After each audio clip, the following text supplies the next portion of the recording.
آمنوا صلوا عليه وسلموا تسليما اللهم صل وسلم وبارك على سيدنا ومولانا محمد طب القلوب ودوائها وعافية الأبدان وشفائها ونور الأبصار وضيائها وعلى آله وصحبه دائما أبدا. واجب الاحترام سرپرست محفل و مجلس کانفرنس حضرت علامہ مولانا خطیب پاکستان مفتی غلام یاسین گولڑوی صاحب دامت برکاتہ العالیہ اور منچ پر عمائدین قائدین حضرات علماء و مشائخ،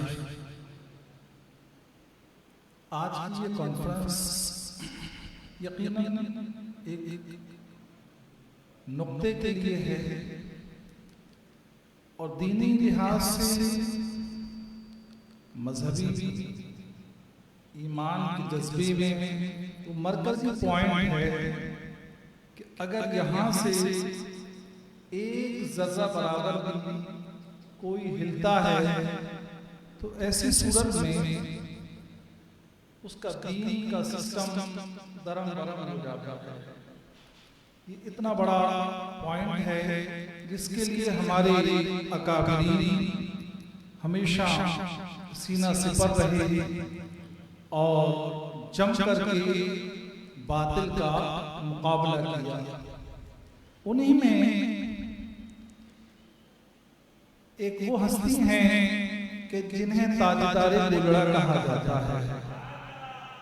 انہوں نے اس سلسلے میں جو کوششیں کاوشیں یقیناً جنہوں نے اپنے بزرگوں کی تعلیم کو یاد رکھا وہ کامیاب ہیں اور جنہوں نے بھلا دیا وہ کبھی کامیاب نہیں ہوا کرتے ہیں.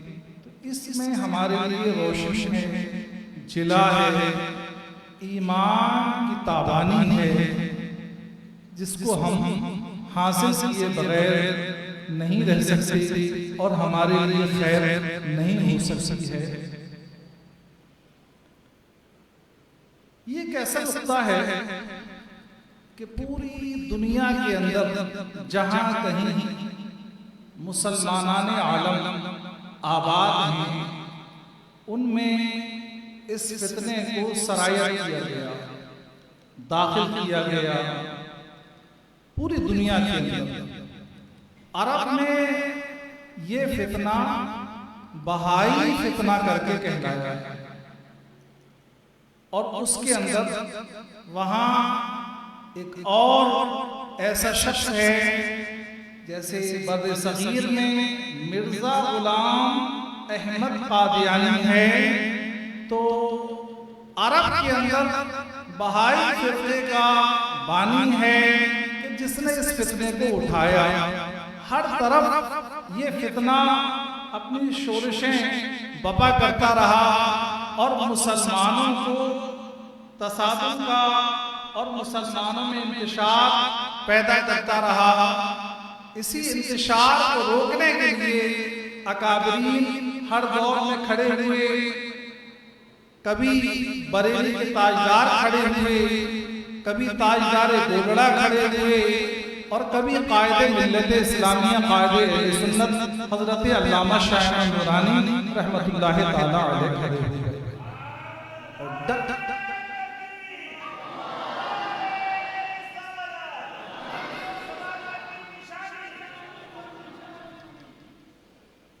حضرت علامہ شاہ احمد نورانی رحمت اللہ تعالی علیہ عبقریت رکھتے تھے، وہ شان رکھتے تھے کہ آپ نے جب اس مسئلے کی باریکی کو نوٹ کیا تو دیکھیں آپ نے کیا کام کیا.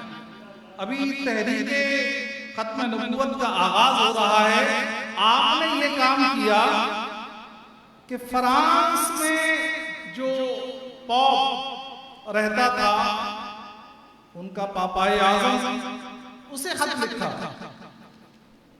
اب حضرت جو ہیں مسلمانوں کی لیڈ کر رہے ہیں، قیادت کر رہے ہیں، اور وہ عیسائیت کی لیڈ کر رہا ہے، قیادت کر رہا ہے. اسے لیٹر لکھا کہ آپ اس مسئلے پر دھیان دیں. یہ مرزا غلام احمد قادیانی، اس مسئلے پر آپ دھیان دیجئے. یہ آسان مسئلہ نہیں ہے، اہم مسئلہ ہے. یہ ہمارے لیے بھی مسئلہ ہے اور آپ کے لیے بھی مسئلہ ہے. ہمارے لیے کیسے مسئلہ ہے؟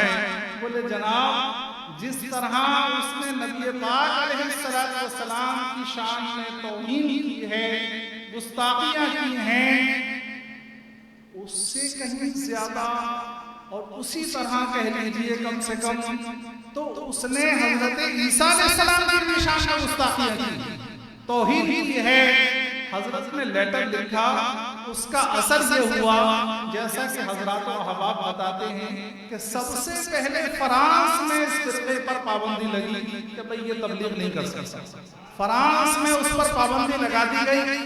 اس کے بعد راستہ ایک طرح سے ہموار ہوتا چلا گیا اور حضرت اپنی عبقریت اور دور اندیشی، دور بینی کے ساتھ فیصلے لیتے رہے. اور ایک وقت ایسا آیا کہ ستمبر کے مہینے میں باقاعدہ طور پر پاکستان نے اسے اسلام سے خارج الاسلام ایک گروہ، ایک طبقہ قرار دے دیا گیا، جس کے اوپر یہ پابندی لگا دی گئی کہ جناب یہ اپنی عبادت گاہ کو مسجد نہیں کہہ سکتے. اسی طرح دیگر ان پر پابندیاں لگائی گئی. یہ سارا کچھ ہمارے اکابرین جو اتنی جد و جہد کرتے رہے ہیں. اب مجھے بتائیں، ہر آدمی کو آرام کی ضرورت ہوتی ہے. ان کا عالم یہ تھا کہ صبح وہ کراچی میں ہیں تو رات ان کی لاہور میں گزر رہی ہے، اور جناب والا اسی طرح پورے پاکستان کا وہ دورہ کر رہے ہیں. اتنی محنت اور جافشانی کا انہیں کرنے کی ضرورت کیا تھی؟ اس لیے کہ وہ جانتے تھے دین کے رمز کو، دین کے مزاج کو، ایمان کے جذبے کو وہ سمجھا کرتے تھے. حضرات علماء کرام جنہوں نے یہ کوششیں کی، کاوشیں کی اور ہمارے لیے راستہ ہموار کر دیا. اب تو ہمیں صرف اس پر قائم رہنا ہے اور اس کی حفاظت کرنی ہے. سارا کچھ کام تو ہمارے اکابرین کر گئے ہیں. اللہ تبارک و تعالی ان کے نقش قدم پر ہمیں چلنے کی توفیق عطا فرمائے. وما علینا الا البلاغ.